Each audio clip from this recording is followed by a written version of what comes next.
Olha, todo ano, durante a Quaresma, acontece uma mobilização social enorme no Brasil, que é a Campanha da Fraternidade. E em 2026, o tema escolhido vai direto numa ferida aberta, sabe? Uma questão fundamental da nossa sociedade: fraternidade e moradia.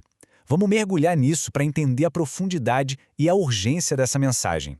Essa é a imagem central da campanha. É uma imagem que mexe com a gente, que nos coloca cara a cara com a realidade dura de quem não tem um teto. Mas o lema, "Ele veio morar entre nós", já nos dá a chave para entender tudo. A questão da moradia aqui não é vista só como um problema social. Ela é entendida como um tema profundamente espiritual, central para quem vive a fé. Para a gente entender bem a fundo essa campanha, vamos seguir a própria metodologia que ela usa, que é genial de tão simples: ver, iluminar e agir.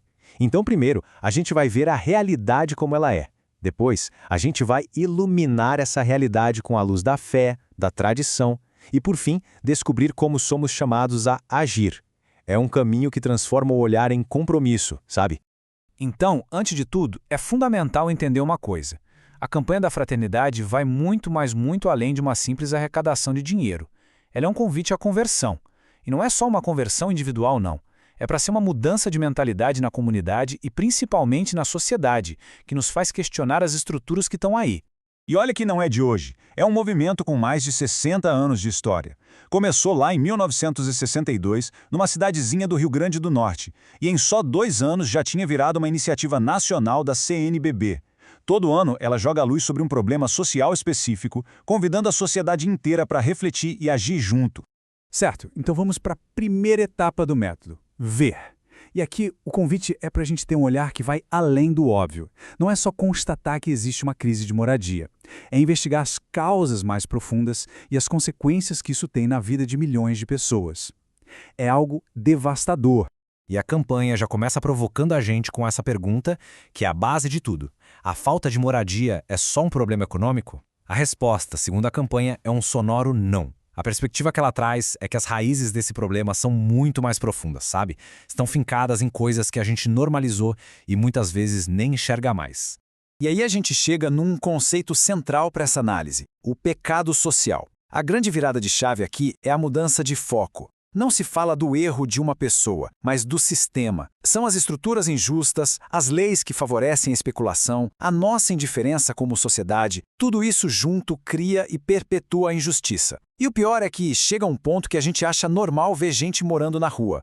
E isso não é uma coisa abstrata, não. O pecado social se manifesta de formas bem concretas, como a gente vê aqui. Vai desde leis que favorecem a especulação imobiliária até nossa própria indiferença quando a gente passa por alguém dormindo na rua.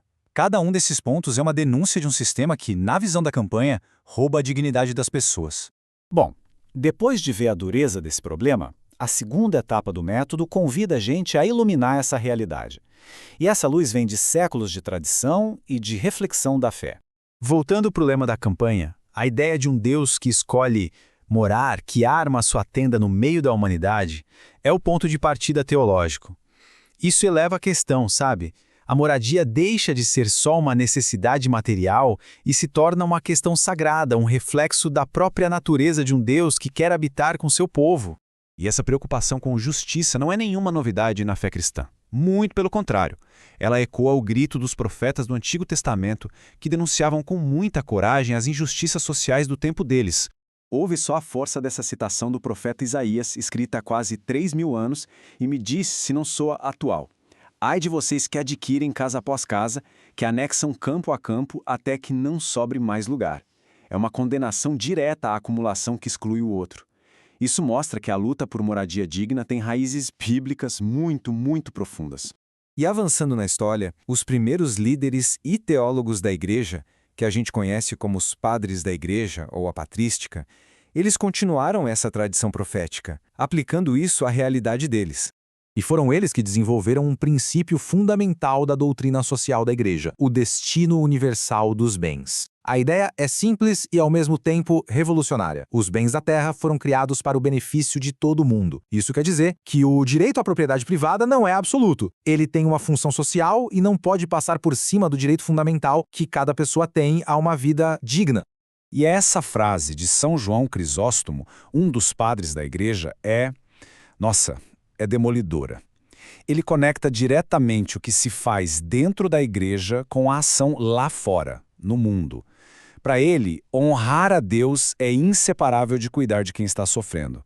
É uma crítica muito poderosa a uma fé que se fecha em si mesma e esquece da justiça social.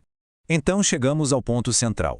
Depois de ver a realidade e de sermos iluminados pela fé, a pergunta que não quer calar é: e aí, o que a gente faz? Entramos na etapa final, a mais desafiadora, o agir. E o chamado para a ação não é para fazer qualquer coisinha, não. É um chamado à conversão integral. Isso significa que a mudança precisa acontecer em 3 níveis ao mesmo tempo. No pessoal, mudando nosso olhar, no comunitário, fortalecendo nossos laços, e no social, lutando para transformar as estruturas. A campanha propõe ações bem concretas, como a gente pode ver aqui. Começa com a reflexão nas nossas comunidades, passa pelo apoio aos movimentos sociais que estão na linha de frente dessa luta, pelo envolvimento em ações de solidariedade direta e chega num ponto crucial, a incidência política. Ou seja, pressionar por políticas públicas que garantam de verdade o direito à moradia para todo mundo. Então, no fim das contas, qual é a essência da mensagem? Por que uma campanha focada na moradia é tão importante para além de qualquer crença religiosa? Essa frase do texto base da campanha resume tudo de um jeito brilhante. A pergunta por um teto nasce da fraternidade. A luta por moradia, então, não é só sobre tijolo e cimento. Ela nasce do reconhecimento fundamental de que a gente é uma única família humana. E a dor de quem não tem um lar seguro é uma ferida em todos nós. E a campanha se encerra com esta oração, que sintetiza todo o seu espírito. É um pedido de conversão e uma expressão de compromisso para construir uma sociedade onde todo mundo tenha um lugar.